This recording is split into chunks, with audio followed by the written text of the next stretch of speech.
안녕하세요. 사라언니입니다. 앞으로 제가 여러 가지 저의 일상과 그리고 저에 대한 생각들을 올리게 될 건데 여러분들이 같이 여러 생각을 좀 나누고 소통할 수 있는 그런 장소가 우리 유튜브 채널이 됐으면 좋겠다는 생각으로 해서 유튜브 채널을 개설하게 되었고요. 첫 번째로 제가 여러분들께 들려드리고 싶은 얘기를 고민을 많이 했습니다. 제가 일생에서 가장 힘들었던 일을 공유를 하고 여러분들께 알려드리면 그 이야기가 도움이 되지 않을까 싶고 위로가 될 것 같아서 저의 이야기를 한번 꺼내보려고 합니다. 저는 원래 생명과학을 전공해서 실험연구원이었어요. 그래서 이제 아마 저랑 비슷한 계통에 계신 분들은 아시겠지만 거의 다 비정규직이 많습니다. 그래서 비정규직에서 한참 좀 일을 하다가 2015년도에 제가 회사에 정규직으로 입사를 하게 되면서 2016년도에 처음으로 건강검진을 하게 돼요. 그래서 제가 2016년 8월에 결혼을 했고 첫 번째 제대로 된 건강검진이 2016년 10월이었습니다. 그때 10월에 건강검진을 받아서 이제 처음 결혼한 지 얼마 안 됐기 때문에 신랑이랑 같이 건강검진을 하러 갔어요. 건강검진을 하러 갔는데 제가 2015년, 16년도에 결혼했죠. 16년 8월에 결혼을 했는데, 대부분 신부분들이 그러시겠지만, 많이들 관리를 하세요. 다이어트도 하고, 피부 관리도 하고 다 그러시는데, 저는, 귀찮아서 잘 못해요.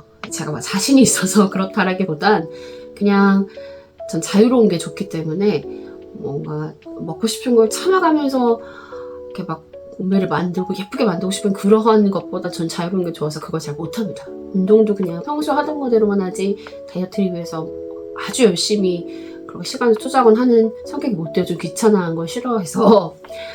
근데도 이제 조금씩 제 나름대로 신신부기 때문에 조율을 좀 하고 있었는데 살이 배만 자꾸 찌는 거예요.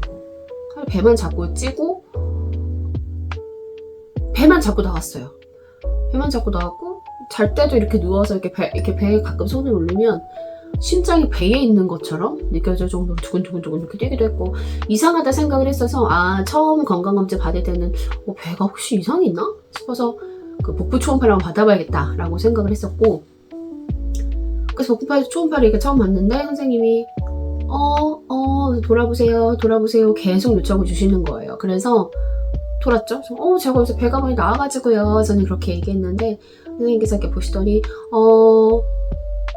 임신 안 하셨죠? 라고 하셨어요. 그래서 임신 안 했어요 했는데 이거 좀 큰 병원 가보셔야 될 것 같아요 라고 하셨어요. 저는 원체 건강한 체질이에요. 원래 엄청 건강한 체질이고 사실 크게 큰 병도 달고 살 것이 없었고 전 비염 제가 자꾸 큰 거 어릴 텐데 비염 정도만 있었지 사실 큰 병이 없이 살았었기 때문에 큰 병원을 가보라는 말이 사실 좀 겁으로 다가왔지만 잘 몰랐기 때문에 별일 있겠어? 라고 생각을 했었고 그래서 큰 병원을 가보기 전에 제가 교회를 다니기 때문에 교회에 저희 사모님께 말씀을 드렸던 사모님이 그러면 이제 제가 임신을 해야 되니까 이제 결혼을 했고 이제 임신이 돼도 이상하지 않기 때문에 본인이 아는 병원 소개시켜 주겠다라고 해서 국립병원에 있는 한 병원 소개시켜 주셨고 거기 가게 되는데 정말 가볍게 갔던 것 같아요. 가볍게 갔고 저 처음에 이제 초음파를 봤는데 너무 놀라시는 거예요. 이게 크기가 사이즈가 가늠이 안 될 정도로 너무 크다. 왜냐면 그때 당시 제 상태가 어땠냐면 그러니까 많이 둔했어요 제가. 여기 아랫배부터 배꼽 아래서부터 거의 명치까지 제가 뭔가가 딱딱하게 느껴진 느낌이 있었고 그래서 이 사이즈를 정확하게 재보기 위해서 MRI를 찍어봐야 된다라고 하셨었거든요. 그래서 MRI를 찍었는데 저는 MRI가 그렇게 여기 힘든 건지 몰랐어요. 저는 처음 MRI를 찍는 거여서 아시죠? 이렇게 동그란 돔 같은 데 들어가서 굉장히 시끄러운 소리가 나면서 가만히 있어야 되는 거예요. 저는 이제 배에 그게 있기 때문에 움직이지 않은 상태였었는데 제가 한 번도 그렇게 애를 써보지 않았던 게 뭐냐면 가만히 있어야 되는 자세, 차렷을 유지하고 한 40분 동안까지 있어야 됐거든요.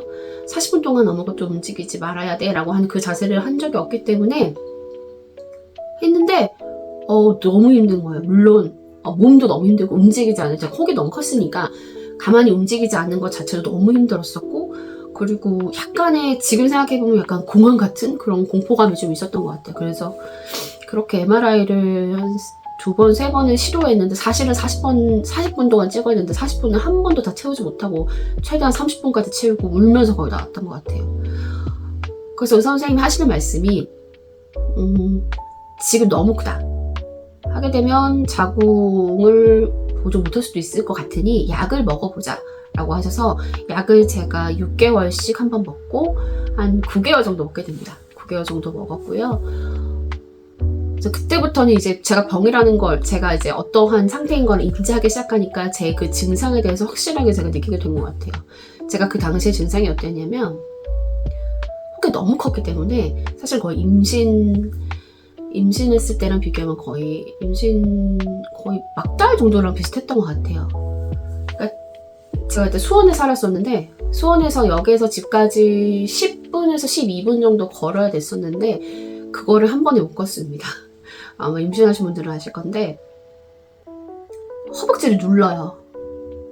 허벅지를 눌러서 아파서 갈 수가 없어요. 상상이 안 되시죠? 근데 진짜 그래요. 그래서 이렇게 걷다가 한 10m, 20m 걷다가 서요. 서서 한숨 쉬고 다리를 확 두들겨요. 두들겨서 조금 되면 또 가요. 그렇게 해서 집에 가는 거리가 30분 정도가 걸렸던 것 같아요. 너무 힘들었어요. 저는 걷는 게 너무 힘들었어요. 한 번도 그런 불편함을 겪지 못하다가 그렇게 너무 힘들었던 경험이 있어요. 그렇게 9개월을 약을 먹었고 약을 먹었는데도 중간적으로 사실 많이 했어요. 제가 어떤 노력을 했는지 이번 일을 한번 생각해보면서 생각해보니까 많이 했더라고요. 어쨌든 제가 줄일 수 있는 거는 개인적으로라도 약도 먹으면서 이제 해야 되니까.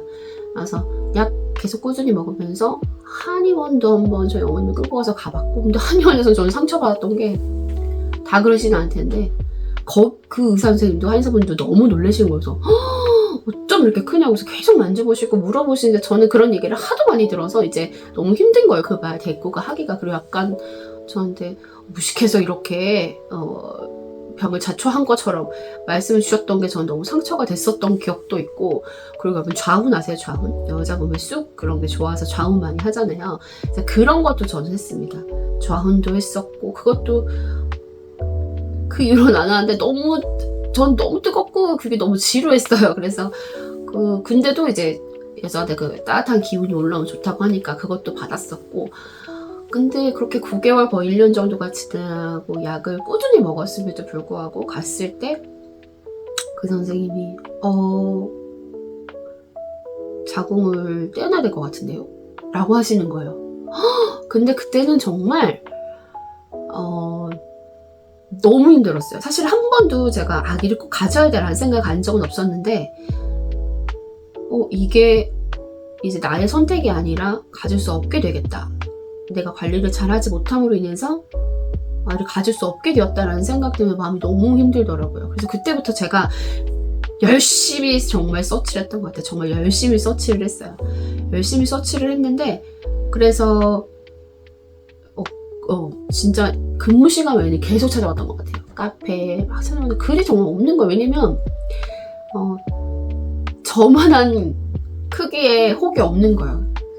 커도 뭐 7cm, 12cm. 제가 제일 봤던 제일 큰 게 15cm 이 정도, 15cm는 이 정도 하잖아요. 이 정도는 저한테 너무 작은 거예요. 그래서 이걸 어떻게 하지? 너무 이제 마음이 조급해지고 간절해지는 거죠. 그래서 정말 열심히 한 2, 3주를 2주 동안 정말 열심히 찾았던 것 같아요. 이분은 굉장히 의사 선생님이 이 분야에 대해서 자신감이 넘치신다라는 생각이 들어서 제가 그때 분당에서 일을 하고 있었는데 병원을 찾아서 갔습니다. 그래서 예약을 바로 하고 바로 해서 바로 갔고요. 휴가 내서 바로 갔고, 그때는 이제 저희 신랑이 바빴기 때문에 저 혼자 갔어요. 들어갔을 때 검사를 저 초음파를 검사를 보고 초음파 검사 보고 이제 딱 자리에 앉아서 처음에 하시는 말이 혹이 크네요 라고 하셨어요. 제가 네 제가 혹이 크죠 하면서 제가 처음 물어본 말이 오늘 제가 임신할 수 있을까요? 였어요. 근데 그 말은 정말 제가 너무 간절한 마음으로 여쭤본 거였거든요. 선생님이 딱 저 보시고 막 웃으시더니 왜요? 누가 임신 못한대요? 하시는 거예요. 그래서 제가 사실은 병원에서 이러한 일을 겪었다. 그래서 선생님께서 자궁을 적출해야 되는 수도 있다라고 말씀을 하셨어가지고 걱정이 돼서 그렇게 말씀을 여쭤봤어요 라고 하셨더니 선생님이 엄청 시원하게 걱정 마세요. 임신할 수 있어요. 걱정 마세요. 라고 하셨어요. 그래서 저는 그 말이 필요했던 것 같아요. 할 수 있어. 걱정하지 마. 라는 말이 필요했던 것 같고, 그래서 그래요? 선생님이 당장 우리 빨리 날짜를 잡자라고 하셔서 초진 받고 한 2주, 3주 있다가 바로 수술 날짜를 잡았던 것 같아요. 그 수술을 했고, 수술을 받고 나서 제가 3주를 쉬고 복귀를 했습니다. 그래서 제 크기가 얼마 정도였는지 제일 궁금하실 것 같아요. 그래서 제가 그 사진은 조금 마지막에 이제 그런 거 좀 무서워서 못 보시는 분들도 있어서 흑백 처리를 해서 아마 마지막에 올려드릴 건데, 제 혹은 3kg였습니다. 믿어주세요? 3kg. 제가 저희 애기를 2.9kg 나왔거든요. 저희 애기보다 더 컸던 거예요. 그래서 제가 막달에 느꼈던 그 다리 저림이라든지 그런 것들이 사실은 거짓말이 아니었던 거예요. 저한테는 계속 저를 누르고 있었기 때문에 3kg짜리 혹이. 그래서 그렇게 혹을 잘 떼어냈고요. 그리고 난 후에 저는 선생님 여쭤봤죠. 혹을 떼고 제가 언제부터 임신이 가능할까요? 라고 했더니 혹 떼어내고 한 달 후부터는 임신하셔도 됩니다. 라고 하셔서 제가 혹을 떼고 나서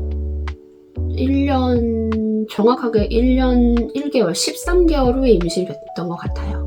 그래서 자연 임신이 돼서 세상에서 둘도 없이 제일 귀엽고 예쁜 저희 딸 아이를 얻게 되었습니다. 제가 이 얘기를 들려드리면 다들 뭐라고 하세요. 왜냐면 어떻게 여자가 돼가지고 그렇게 둔하게 자기 몸에 대해서 모르고 그럴 수가 있느냐 라고 말씀을 하시는데 저희 변명을 하자면 저는 굉장히 건강한 체질이었고 아프지도 않았었고, 그리고 저는 전혀 증상이 없었어요. 저는 생리통도 없었고요. 그리고 주기도 너무 정확했어요. 너무 거의 하루도 안 틀릴 정도로 저는 너무 정확했기 때문에 그러한 제가 그 산부인과 쪽으로 문제가 있을 거라는 생각은 단 한 번도 하지 않았고, 오로지 배만 나왔었거든요. 배만. 딴 데는 살도 안 찌고 배만 쪘기 때문에 이상하다, 이렇게 배만 살이 찌지라는 생각만 했었었고, 그렇게 시간이 흘러가서 그 혹을 굉장히 좀 많이 키워왔던 것 같아요. 제가 이 영상을 찍는 이유도 사실은 그거예요. 저처럼 건강한 이제 여성분들은 잘 관리를 못 하실 수 있어요. 왜냐면 증상이 없기 때문에. 근데 사실 저도 지금 못해서 제가 이렇게 찍고 나서 실천을 한번 해보고자 해서 이런 영상 찍는 것도 있는데요. 주기적으로 산부인과 검사를 좀 받아보는 것을 저는 추천을 드립니다. 왜냐면 요새는 혹이 너무 이렇게 자궁근종이라는 그 질환이 너무 이제 많아져가지고 이렇게 그냥 당연히 있어라는 걸로 찌부가 될 수 있기도 한데, 저는 관리를 좀 하시는 게 좋을 것 같다는 생각이 들고, 왜냐면 건강한 자궁 상태는 아이 그리고 본인에게 굉장히 중요합니다. 제가 이거 다음으로 저의 지금 자궁근종 얘기와 더 파란만장한 저의 임신과 출산 얘기를 찍을 예정인데요. 그때 보시면 이 자궁 건강이 얼마나 엄마의 이 건강에 직결이 되는지 아실 수 있을 거예요. 그래서 임신을 준비하시거나 임신 준비하기 전에 그냥 건강한 우리 아가씨들이거나, 그리고 이제 여러 상황에 있으신 분들이 저의 이야기를 조금 보면서 저는 조금 용기를 얻으셨으면 좋겠어요. 제가 이렇게 막막한 상황에서 여러 것들을 찾아봤을 때 없었거든요. 너무 없었어요. 너무 없었고, 거대 자궁 근종이라고 해도 뭐 너무 제 기준에서 너무 작았었고, 그래서 이렇게 정말 거대한 자궁 근종을 갖고서도 자연 임신을 해서 예쁜 아기를 낳을 수도 있다라는 거를 좀 보여드리고 싶었고요. 제가 아마 이렇게 그냥 자연스럽게 제 머리에 떠오르는 거를 말씀을 드려서 조금 더 놓친 부분이나 궁금한 점들이 좀 있을 수도 있을 것 같아요. 그런 점들 제가 나중에 다시 또 말씀드리기도 할 수 있을 것 같고, 혹시 댓글로 남겨주시면 제가 답변 드릴 수 있는 거는 답변을 좀 드리도록 하겠습니다. 그래서 오늘 이야기는 제가 여기까지 한번 드려보려고 합니다. 저의 이야기가 다른 어떤 분들에게도 상처가 되거나 힘든 일이 되지 않았으면 좋겠고요. 여러분들이 제 이야기를 듣고 같이 공감하고 그리고 같이 얘기 나누고 위로를 받을 수 있는 그런 시간이었으면 좋겠습니다.